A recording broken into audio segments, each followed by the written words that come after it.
Hi, friends. Thanks for joining us. Do us a huge favor and smash that subscribe button. Last week, I was like, smash that button. All these new people are like, what? Smash that subscribe button. It helps the channel grow. Benny, where can they find us on social media? Yeah, you can find us at Ray Benny Sports. We're on Twitter, Facebook, Instagram, TikTok. Check us out also on Reddit and Discord. And don't forget to leave us a rating on your favorite podcast provider. Let's get right into it. Bombers, it doesn't seem like they're licking their wounds after Labor Day. It's kind of right back to business, as this rematch is huge. What's your number one concern going into the Banjo Bowl? You know what? It's going to be the same as last week, really. The Bombers O-line versus the Saskatchewan D-line front seven. We saw it cause havoc. You know, the Saskatchewan D-line won that game. Or not won that game, but they won that battle against our O-line kind of thing, right? Which also required Brady Oliveira to block a lot more than he usually does, and probably led to him only being 5 carries. So we saw earlier a tweet, who was it from, saying that the Bombers were practicing a lot of the big package. So if they're bringing that extra offensive lineman in, I feel that's going to be better for Oliveira. He won't have to block as much, but yeah, that O-line needed help, and we'll see what happens. Vanderpool back, we don't know yet. He's still, I think he was limited, and same with Gabe Wallace was also limited. So yeah, so it's going to be a tough one for the Bombers again on that O-line. Yeah, that O-line has been an issue for the past 2 years. The consistency of the O-line, what was once a dominant unit, has slowly bled some talent, especially some Canadian talent, and they haven't been able to replace it fast enough. My number one concern, I know a lot of folks want to say Jason Hogan, and folks are still talking about Jarius Jackson taking his job, and you know O'Shea is not going to do that, so that is not on the docket this week. And they'd be right to be concerned about Jason Hogan. His play calling has been questionable, and all eyes will be on him. But I'm really concerned about the Bomber defensive line, specifically against the Roughriders. They had a tough time. The Roughriders bullyballed the Bombers. That is a concern. And the Roughriders could really take momentum and take the steam out of that D-line even more if they are able to run all over their face and tire them out and slow down that pass rush, because that'll open things up even more for Trevor Harris. So I'm really looking for that D-line that's my number one concern going into this game, this D-line against the Roughriders. Because if Ouellette couldn't get that running game going, they were doing pretty good against the pass. Yeah.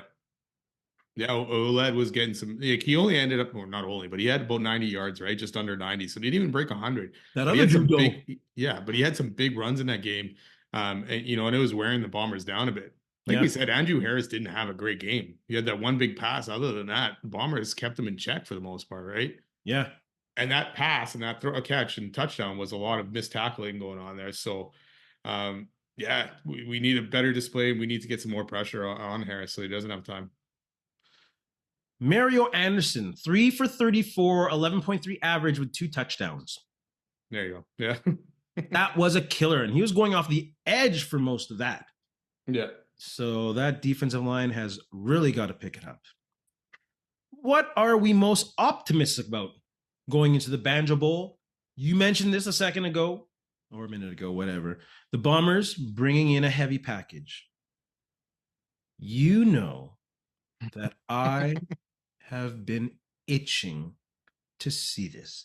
I've been itching to see this since remember when Calgary came in here and we thought they were going to whoop the Bombers. Dedrick Mills went nuts in the first half and then they stopped running to him. Then the Bombers were using that heavy package. I'm like, oh, this is it. They're going to use this all the time. And then then weeks after that, it just slowly declined.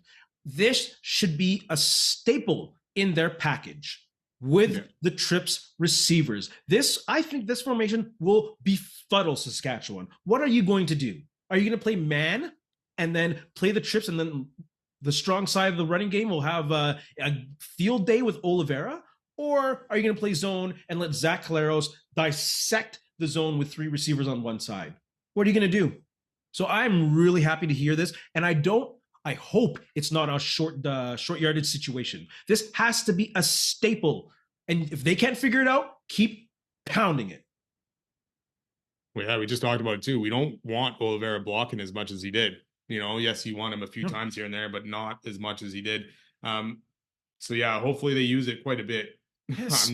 I'm not holding my breath on that one because this offense again has been all over the place. Yes, Collaros put up a lot of yards. Yes, the Bombers did score a lot of points, but it was so it was inconsistent for the most part. You know, Yeah. if they would have put it all together, it would have it would have been a better game altogether. Plus, they came into the second half not scoring again, right? Couple 2-and-outs, quick drives out over until they got it going later on. So what I'm optimistic about is that the game was actually close. The Bombers made a game of it. They were on the road, Labor Day Classic, in a hostile environment, and they still came with and ended up being 4 points of a victory. And we didn't talk about this last game, and I still feel like he had it. I feel like Sergio Castillo had that ball in that pile up, but he probably was not strong enough to keep that ball in that pile off the onside kick. No, he had the angle on it and he had the cover, Yeah, but the scrum. It's he about was the definitely scrum. there. Yeah, exactly. The scrum was where he probably lost it, which is unfortunate. But you know what? They got to look at this game almost as a must win. So their backs are against the wall, and I feel like they're going to come out humming and use a little bit. That game was close last week. Yeah. You know, I know we don't like talking about close losses for the Bombers over the last few years, but the up and downs of the Bombers will definitely take that one right now. Close losses. You know that kills me. You know that kills me. Unless it's a shutout, all losses are L's. But man, I get what you're saying. Absolutely. Which Bomber can you see being the biggest difference maker in the Banjo Bowl? Has to be Brady Oliveira, right? Has to be. I mean, 5 carries last week. Not even a lot in the passing game. They're going to need him, and they'll need him. Even if he's not getting the yards, they're going to need to be able to have this offense kind of going through him a little bit. Not that he's not going to get the yards, but they need to have him as a factor. Absolutely. They can't let Saskatchewan take him out of this game like they did last week. You know, with Ontario Wilson back, I know Dalton Schoen is unfortunately out, but with Wilson back, hopefully that opens things a little bit more in that. And again, the heavy blocking that the Bombers might bring in, that might be good for him. 5 carries is not enough. We know it's going to be more than that this week. He has to be a staple, just like the heavy set. I swear, if they use that this week enough, I will not even mention it next week. I swear to you, it's worth that to shut me up, isn't it? It's worth it. But I think the biggest difference maker, even though Oliveira must be a staple in it, I think the biggest difference maker this game will be Kevin Clercius. He really looked good last week. Good numbers, not great, but the quality of catches that he was getting and the physicalness that he was playing with, it looked like Zach Collaros and him took a step forward in regards to QB and receiver chemistry. And I think Zach Collaros will be looking for him more. You know, I've been pining for a big body target, and at 6'3", over 200, this dude can be that big target and be a game changer. And I think Saskatchewan will have fits with him this week. So I will go with Kevin Clercius as the biggest difference maker in the Banjo Bowl. 6 receptions, 121 yards, 1 touchdown. I'm giving you stats, bro. Wow. I hope so. I'm excited. I'm excited. He got, 80 yards last week? Yeah, he was solid. 4 receptions? Yeah. Yeah, and Zach usually likes having a guy that can be his security blanket, you know, and if Clercius, because, I mean, let's face it, Dalton Schoen's not staying healthy. You know, this could be the last ride with Dalton Schoen, and who knows how this season's going to end up. And Dalton Schoen was that security blanket, so Claros needs now someone else, and hopefully he starts to trust Clercius even more. Yeah, I remember someone saying if Dalton Schoen gets injured again, I might be ready to cut ties with him. You know what? I was going to ask you that, actually. It was on my sheet here. Is it time to cut bait? I wonder who said that. Yeah. I think a lot of Bomber Nation is thinking the same thing. Not just because you don't have that target there, and because also the cap hit. Yeah, I mean, what is he still making? 200, like over that? Like there, I'm sure he took a little less to accommodate, but how much less? Come on. Yeah, but you think the cap savings you can possibly get from that you can use somewhere else? You know, maybe closer to the trade deadline. I know there's not a lot of stuff happening in the CFL trade deadline wise, but I mean, for a guy that's making that much money and is not playing, that's not good business. Yeah, you could have kept that money and signed Dobson. Hey. I'm joking. I know. I just want to see what you do. I want to see your reaction. It's gonna get me started on that, eh? So annoyed with that. You got your difference maker in there? Yes, Brady Oliveira, Kevin Clercius, and let's move on to the Bomber Blueprint. of the Banjo Bowl. I'll go first offense. I kind of already mentioned it with the heavy set and the trips, but I'm going to reference a clip I posted earlier on with Marshawn Lynch. You just got to run it over and over and over and over again. Run it through an MFer's face until they don't want it no more.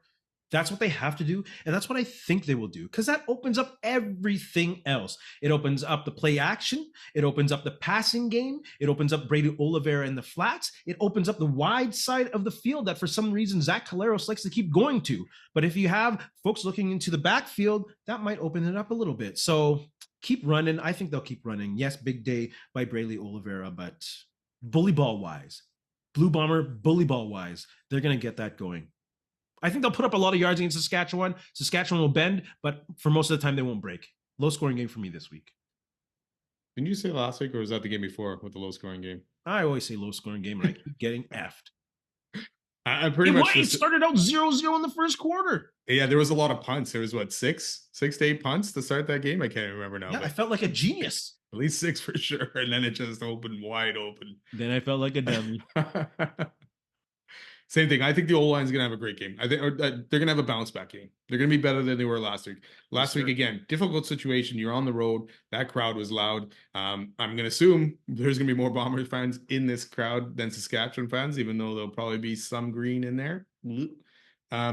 So yeah, but I think the O-line is going to power back. And like you say, that we're getting so excited for this heavy set. It better freaking happen more than once or twice this game. Yes. Well, I can't wait for you to text me at some point and say, where's the heavy set? Oh my goodness. You know I will.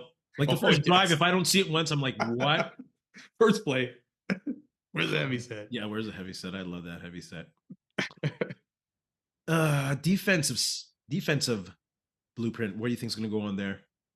I think the Bomber linebackers, I know we talked about the Bomber E-line, but I think the linebackers are going to have a good game and need to have a good game here. Like we said, Ouellette, about 90-ish yards, I think. But he pounded that D-line, and he pounded sometimes the linebackers too, struggled. And I know Kyrie Wilson and Tony Jones had some big plays in this game, and they played well. I'm not saying anything bad about the linebackers here, but they were getting beaten down on those runs. And like you said, Mario Anderson had his day getting those touchdowns too, right? So yeah. They'll need to be huge. We know what the DBs and the D-line need to do, but the linebackers need to step up. Oh, 100% agree with you, man.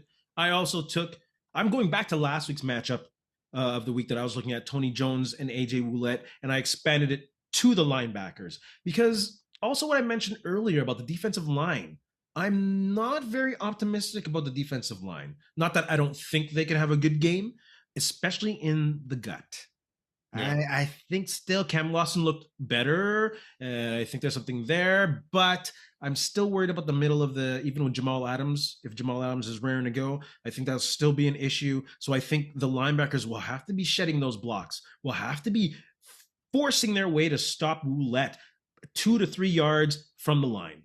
Because if the Bombers have to be seeing 2nd and 6 and less, they're not in a good position. That's easy money for Trevor Harris. They got to be putting Saskatchewan 2nd and 7 and more. So those linebackers, it's all on you. Not all, a lot of it's on you to shed those blocks and pound Ouellette and Anderson. Yeah, there were times our D-line had Ouellette, and the defense had Ouellette for a loss. Not even a loss, but at the line of scrimmage.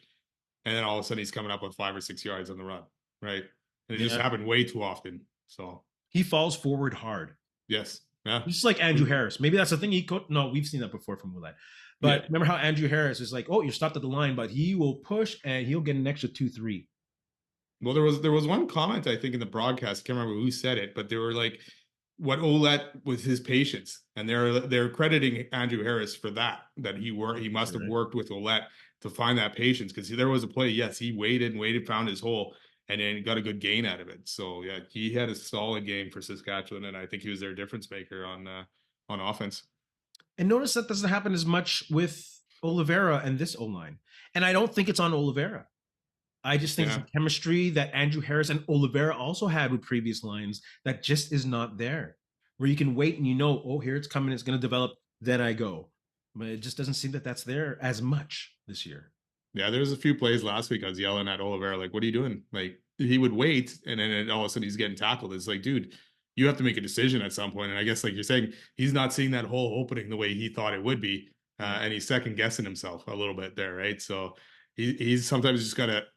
And a few Bombers did it really last week. They tried to be cute instead of just being physical. Put your head down and get that extra 1 or 2 yards. Yeah. Don't get 0 yards after getting, you have an opportunity for 2 more, right? Kind of thing. So I love that you say that. This team cannot be cute. yeah. At the beginning of the year in the offseason, Jason Hogan was hoping that this would be a chameleon-like team that could play any style, anytime, and they can just off and on turn it like that. No, this is not an offense like that. This seems to be an offense that needs to really grind it out and really pound the hell out of the other team. This is a fighting offense, it seems like, not a crazy dynamic, big play all the time, but maybe I'm wrong. Maybe I'm talking on my ass. Maybe. There's a possibility. Yeah, I am not an analyst. Special teams. I already mentioned Sergio Garcia. I think it'll be huge because I believe it'll be. Did you say Sergio Garcia? Sergio Garcia. Just like you said Andrew Harris when you were talking about Trevor Harris, but I didn't say anything. Shoot, look at this guy. Sergio Castillo. At least my guys played the same sport. Kind of, I guess. I mean, maybe Sergio Garcia played football. I don't know. Sergio Castillo. Yes. With the field goals, I think he'll have a big game. He must have a big game. Yeah, it's unfortunate. He's, a couple misses. And I know you go back to Ottawa, even with that long one. I don't blame him again, but there's a miss in Saskatchewan kind of thing, which would have been a huge field goal, unfortunately at that time. So, he needs to do it. And the Bombers need to stop Alfred. I know, again, we talked about this. Alfred had that big return, ended up fumbling on it. But that would have been a huge part of that game if the Bombers don't get that fumble. Saskatchewan probably puts that game away right there because they would have been starting at midfield or past that. I can't remember, but somewhere around there. So, again, key on him, and Sheehan's got to be a bit better at punting that ball. Stop punting it out of bounds and that penalty. We do not need that. I know Saskatchewan did it as well. But, yeah, just pin him deep, sidelines, so he can't get that return, but be careful. Bomber fans, let's hear your Bomber blueprint. What needs to happen? What do you think is going to happen in the Banjo Bowl rematch? Also, don't forget to smash that subscribe button. We appreciate it. If the Bombers win, would you consider them a Grey Cup contender or a Grey Cup pretender? I still think a pretender, even if they win this game. It's the Banjo Bowl. It's a home game against Saskatchewan. They should win this game, right? We expect them to win. Even if they've lost every other game in a season, we expect them to win this game, and everyone does. The only way I would think is if they somehow smash Saskatchewan, in this game somehow, and really put the beat down. Really, the league, 2/3 of the leagues, this league are pretenders right now. The East is a whole division of pretenders right now. To me, there's 2 teams that are possibly contenders right now, Saskatchewan and Calgary. So I would leave Winnipeg as pretenders.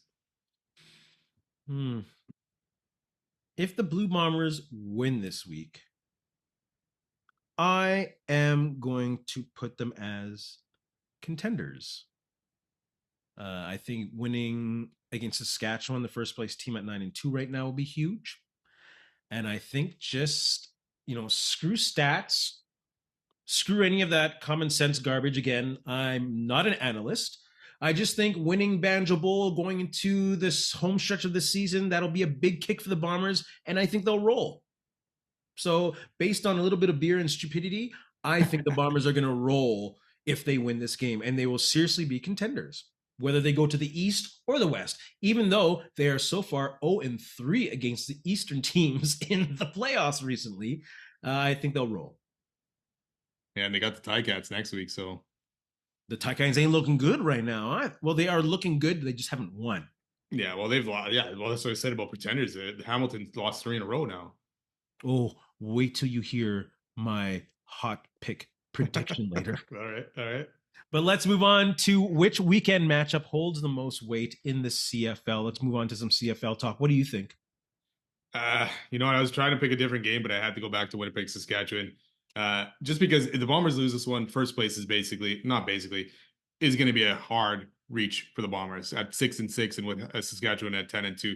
I think at any of these teams, well, Edmonton, Calgary, I guess could be, but that's the biggest gap And we've known the Bombers have hosted the West Final for the last 3 years, 4 years, three. So, that's a huge game here. Saskatchewan must know this. It must be in their head that they can essentially put the Bombers away here with 6 games to go. There's a lot of weight and the rivalry. Yeah. I'm gonna go with Edmonton Calgary, especially more for Calgary because I think if Calgary loses, I think they are done. I think with their schedule heavily in the West, I think it'll be hard for them to string together 3 consecutive wins. And if they're behind BC by 2 games, I think that's what they'll probably need to do. And I can't see Edmonton winning 3 games in a row this year. So I think if Edmonton loses, they're done. And I think if Calgary wins, that gives them the juice. I think that puts them, I guess, depends what happens in Winnipeg, Saskatchewan, because they're a game behind Saskatchewan right now, but they also have the advantage over Saskatchewan. So if they win and Saskatchewan loses, that's really huge for Calgary. I think that puts them in a head-to-head finish with the advantage, Saskatchewan. So I'll go Edmonton, Calgary. Yeah, and Edmonton Calgary is the last game again of the weekend, right? So they got the opportunity to kind of see what happened in the earlier games, and a little bit of pressure. If Saskatchewan wins, hey, the pressure's on Calgary right now. Yeah, and then if Saskatchewan loses, still pressure, but at least it's a little bit off. But they're thinking, okay, now we can get first place. We can grab first place away from Saskatchewan and all that kind of stuff. So yeah, it's a pretty big weekend. Like you say, for the Elks, they've played well. 3 wins in the last 4 weeks. Last week, not so much. Calgary kind of shut down that offense altogether. So this is a big game for them because they need this, especially if BC wins this week. They'll pull away a bit from the Elks again, right? I mean, what are they at? 4 wins for the Elks. Lions would move up to 6, right? And Toronto's winning in the East again. So that crossover spot is kind of looking iffy at this point too. Man, already playoff implications. September, man, it's getting there. With Brady Oliveira starting to climb up this rushing ladder list accomplishments, all-time bomber as moving CFL Canadian. Who would you say is your favorite all-time CFL running back, and then favorite all-time CFL Canadian running back? Let's start with who's your favorite all-time running back. I got to go with Charles Roberts. He was so fun to watch in all these years that he was with the Bombers. And I know there's the guys when we were younger, Willard Reeves, Robert Mims, those guys were good too. But, watching Charles Roberts play and being as small as he was and being able to scamper for as many yards as he did was fantastic. And Blink was crazy. Yeah. Like no one thought when he came or he started with the Bombers that he would be the starting tailback. I thought he would be a special teamer. Yeah. Because I think Eric Blunt was the starting running back when he came in. So it's like, okay, Eric Blunt, he was good. We're cool. Yeah. And then Charles Roberts, I think halfway through the season, started really getting some rushing opportunities and no looking back. Yeah, it's crazy what he did. My favorite running back is also going to be a Winnipeg Blue Bomber, but I'm going to take one who statistically probably isn't up there. I just really enjoyed the way he played. I like Robert Mims. He was in the 1990 Grey Cup when they kicked Edmonton's ass. And in 1991, dude had over 2,000 total yards. He was just a great combination of speed and balance and power and he had a good year in Saskatchewan too. Like he had some injury riddled seasons because he played so physical. Like that dude did not avoid confrontation on the field. He would go toe to toe with you and he'd take balls, and he was a great blocker also, and he took balls. He was a great receiver. But he had a few years where he was just beaten up, and then he went to Saskatchewan, and then he went nuts one year. One more good year. He was always fun to watch as well. I think he crossed 1,400 yards ish in his last season or two. So Robert Mims is mine. Canadian running back, I'm gonna go with Milson Jones. Another one who didn't get the stats up there, but man, watching Milson Jones play, I've always been a fan of north-south running backs. Charles Roberts, cool, crazy moves, but watching someone just pound through the line like he did as a Canadian and as a Winnipegger, although watching him play for Saskatchewan, Edmonton, it was a nightmare. But I'll go with Milson Jones. I'm staying right in Winnipeg again, going with Andrew Harris. And if he would have stayed in BC, he probably wouldn't have been my pick, even though he would have had still a great career. But watching him, put the Bombers kind of on his back, in those early seasons in that first Grey Cup was something to watch. And like you say about a guy just pounding it, kind of thing. He just went, found his hole, and he gave her, and he gave it. Like he put his body on the line every game for the Bombers. He helped the Winnipeg get back to the Grey Cup and win that Grey Cup. So yeah, I loved watching the guy play. And yeah, So unfortunately now he's also in Saskatchewan. So if he stayed with BC, would you pick John Cornish? yeah, I might have gone somewhere else. But again, at the same time, depends what Andrew Harris ended up doing with BC, right? I mean, I still watch BC's games before, right? But like he just took over once he came here. Like it was always, oh yeah, Andrew Harris is good. He's having good seasons in BC. Like he had a good Grey Cup against the Bombers in 2011, right? Yeah. So, but Yeah. then watching him every week after that was different, and you get to see how special the guy actually was. John Cornish was another good one though. So many good Canadian running backs. Yeah. Like shout out to Blake Marshall in Edmonton. That dude was a load of, see, I do like north south running backs. Blake Marshall was awesome. I was scared watching him play. I was scared for the Bomber linebackers on that one. What's your high risk prediction going into the home stretch of the CFL season? You want a high risk? I haven't said this at all or picked them to win anything. I'm going to go Bombers winning the Grey Cup. You wanted high risk, right? Yeah.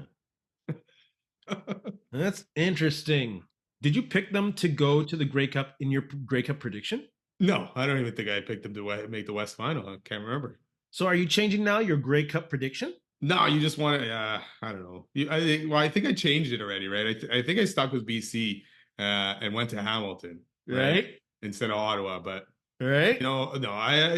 You told me to make a prediction. This is it. I don't think it's gonna happen still. And you wanted high risk. Shit. Not Frank. Yo, if you're gonna put a comment or a prediction in the comment section, believe in it. Don't throw shit at my screen. Believe in it. I'm gonna go. Montreal is gonna host the East Final. Montreal is going to host the East Final, and actually, that's probably not looking right now at the positions of people are in. They're only 2 points behind. Right? Hold on. Yeah. CFL standings. Yeah, 2 points behind. That's not even really a high risk prediction now that I think of it. Wait, to tell you something, I have that also written down saying with Davis back, the Owls will win the East. But then I'm like, high risk. I got to pick this Bomber one. Because, if Hamilton hadn't lost 3 in a row and we're still had a better record, yeah, and maybe say they're 2 or 3 games up still in Montreal. Yeah, you could see that and go, yes, that is high risk. Yeah. I think Montreal with Davis back is probably the best team in that East Division. You know what's probably a more high risk prediction than that is the Bombers host the Western semifinal. Oh, jeez, yeah. That's probably a higher risk prediction than Montreal getting the bye. Yeah. Oh, that's rough. Like, if the Bombers win this week, even if Calgary wins, like the Bombers lose the tiebreaker Saskatchewan's, right? So they've lost the tiebreaker against Saskatchewan and Calgary. If the Bombers win, you're only 2 games behind. Yes, you don't have the tiebreaker against Calgary, who may be 2 games up as well. Yeah. But at least that'll make things interesting over the last 6 weeks or whatever it is of the season. I got the big great Bombers going to the Grey Cup. So you know what? I will take them to host the West semifinal. That's my bold high risk prediction because like the other one's okay, but let's pivot to that one. Let's go. Bombers will host the West final. Yeah. No. West final or West semifinal? Semifinal. Okay, yeah. I don't believe that much. Yeah. I don't believe that much. Shoot. I'm like that's probably more realistic than actually hosting and to me that'll come down to them winning this week and then beating Saskatchewan again later in the season to get that tiebreaker. Absolutely. Which will be I feel like Calgary will end up first here. And if Winnipeg have to battle Calgary, they're lost because they're the tiebreaker, right? Yeah. So all right. So I'll go with that. Winnipeg will host the Western semifinal. All right. CFL fans, Bomber fans, all y'all fans, put your high risk predictions in the comments section below. What a crazy week coming up. We thank y'all for all the comments and the great follows. Join us again next week. We'll probably pull some of your comments, respond to them. We can't thank y'all enough for the follows and the likes and all that. CFL season's heating up and we love all this action. Benny, you have anything to say to our friends? Yeah, just thanks for a lot for listening. Don't forget, subscribe, follow, and go Bombers go. I'm still in Calgary. So, in the words of Ed Whalen, the famous announcer from Calgary Stampede Wrestling, in the meantime and in between time, that's it. Another edition of Ray and Benny Talk Sports. Hey, friends and neighbors, don't forget to check us out online on Facebook, TikTok, Instagram, and Twitter at Ray Benny Sports. And don't forget to check out our YouTube channel. Leave a like, leave a comment, tell us what you think.